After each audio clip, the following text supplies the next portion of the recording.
I'm a big believer in that it's sometimes how you win games that can really make a difference in the confidence level you have and what you carry forward from that.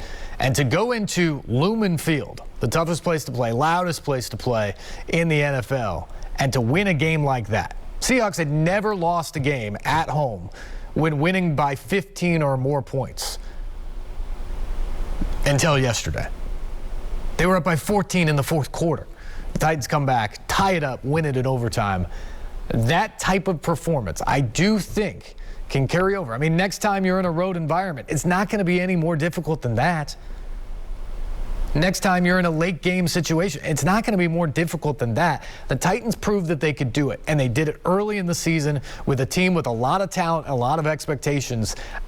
I do think that is the type of game that can carry over and have lasting positive ramifications throughout the course of the season. Our phone lines are open. 737-7767 is the number. We go back to the phones now and say hello to Scott. Scott, good evening. Thanks for waiting. You're on Titans Talk. Hey, good evening. Not a problem, man. What a game, right? What a game. Man, I was just on the verge of throwing something at my television, turning it off, walking out.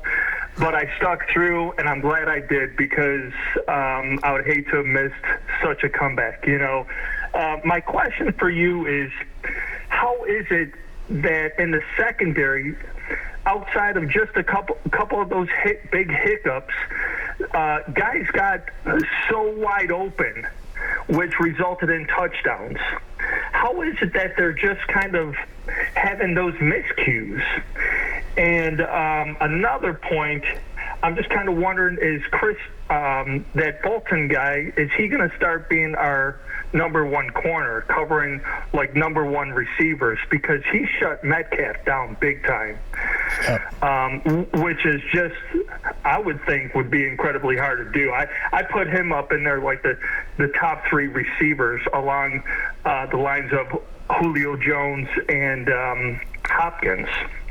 I'll hang up now and let you just go ahead and do your thing. Yeah, Scott. Thanks, man. You bet, Scott. Well, first off, DK Metcalf, at the very least, is one of the most physically imposing threats at the wide receiver position in all of the NFL. And Christian Fulton did a great job on him yesterday. I don't know if you're saying he's a top-flight cornerback yet. You're talking about a second-year guy who didn't play very much as a rookie because of injuries. But he has definitely played well in the last couple weeks, and that comes on the heels of a great preseason, which comes on the heels of a great offseason program. Mike Vrabel said they expected this type of performance from Christian Fulton because of the way he had practiced, because of the way he had worked. And he's showing that out on the field now. I think you have to like what you have there. I think Jackrabbit Jenkins is a wily veteran that has been pretty good so far for the Titans.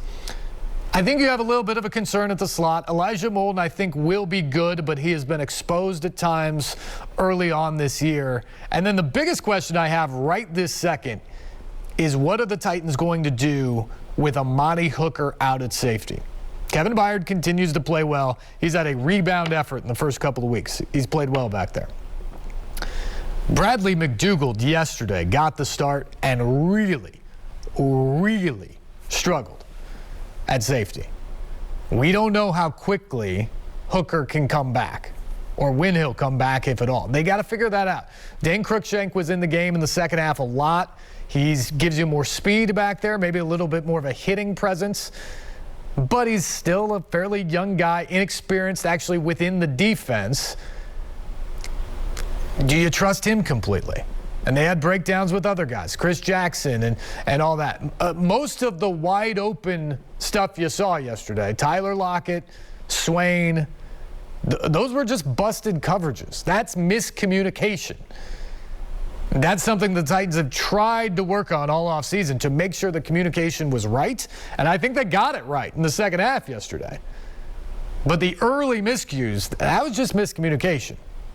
But I do think you have a worry right now still on that back end of the secondary, especially at safety, opposite Kevin Byard with Amani Hooker out. And it'll be interesting. My guess is it's Cruikshank to start this week, and we'll see how he goes with it. But McDougald was not good yesterday when he was in the game.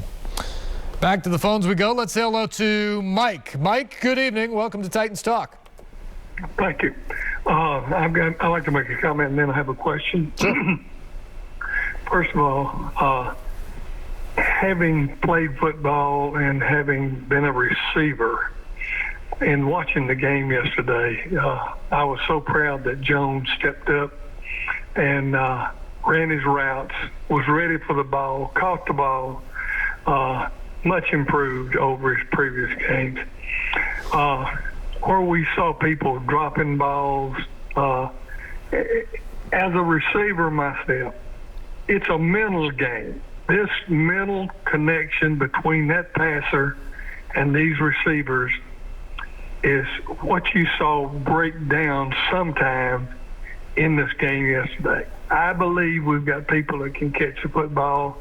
I know we've got a quarterback that can sling that football pretty much where he wants it to be. But this practice before the game, until that communication and that understanding between that receiver and that quarterback breaking on his route at exactly the right moment is a matter of communication between those two people.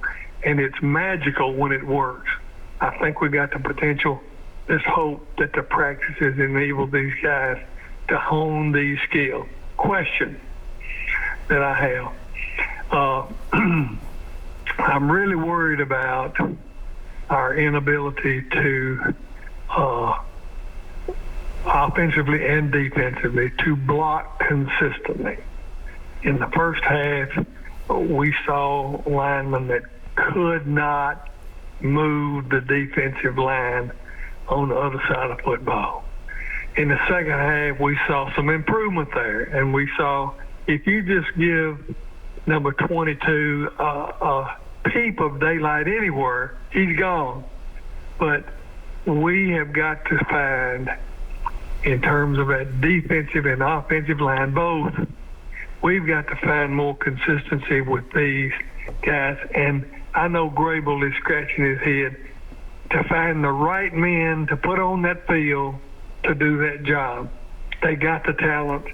If they can pull it together coaching wise, I'm going to blame the coaches until these guys find out how to block and how to open these holes for these runners. My question is, do you see what I see in both the defensive and offensive line in terms of inconsistencies? Thank you for your time. Enjoy your show. Yeah, thanks, Mike. I think I do see the concern of the inconsistency, but that probably goes to just about every position on the team right now with the Titans. I don't know if any position has been consistently good through 2 full games. So inconsistency is there. I'm not alarmed yet. I think the defensive line actually has probably improved from where it was a year ago. Now, that may not be saying a whole lot, but I think they've actually shown some signs with Danico Autry and Jeffrey Simmons. And offensively, the line, like the receivers or the running game or whatever you want to look at in particular, didn't have a lot of repetition in the preseason. And just like you were talking about, Mike, when you look at the passing game, you've got to have that repetition. You have to have that connection between the quarterback and the wide receiver to make it go. And once you connect, it's magic. That's the word you used.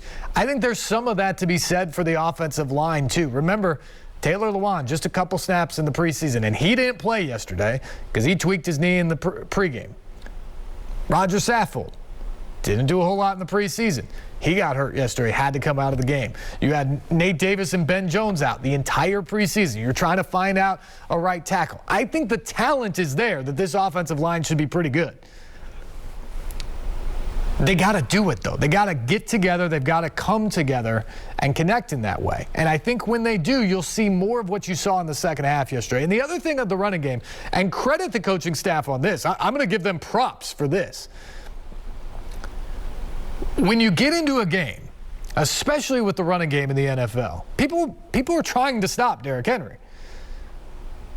When you go in the first half, it maybe goes for 1 or 2 yards, 3 yards, maybe a bust one for 4. It doesn't seem like you're making much headway. and the yards aren't piling up. But each one of those, with the offensive line like this and the potential it has, and a bruising running back like Derrick Henry, it's a body blow. It's a body blow every carry. And so then you get to the second half of the game and you continue to do that, all of a sudden 3 yards becomes 6. 4 yards becomes 11. And then you bust a 60-yarder. And let me tell you, that was the moment in the stadium yesterday that was like, hold on a second. Maybe this game isn't over. Because Derrick Henry just took that 60 yards in one play, and it's now a one-score game. That was the moment when everybody in the stadium thought, maybe this isn't just an automatic Seahawks win in the home opener. That changed the complexion. It's because the Titans stuck with the running game. Early on, there wasn't a lot there. Credit the Seahawks for loading the box and doing their job. But they just kept pounding away, and eventually the best running back in the league took over. 182 yards.